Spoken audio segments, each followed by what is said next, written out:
Hi there and welcome back. Today's video is how to save time when you're painting. So when you're done painting for the day, here's an easy tip so you don't have to clean your roller every time. Just by using plastic wrap, we're going to surround the roller with the plastic. This will help your roller from drying out. This saves a lot of time and also a bit of paint, as if you've ever had to clean a roller out before, you'll know how long it takes.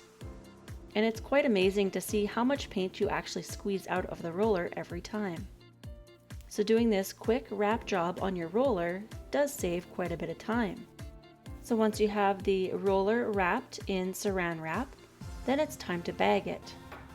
You can use any kind of plastic bag. I'm just using a clear plastic bag.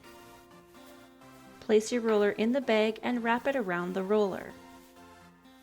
This ensures the air won't get in and dry out your roller. Now if you really wanted to, you can do the same with your paintbrush, but as it doesn't take that long to clean out a paintbrush and the paint tray, I always just rinse them out. I found this to work best, especially if you have another few days of painting. It saves time on that extra cleaning. So if you like this video, give it a thumbs up and subscribe for all new videos. Thanks for watching, and we'll see you later.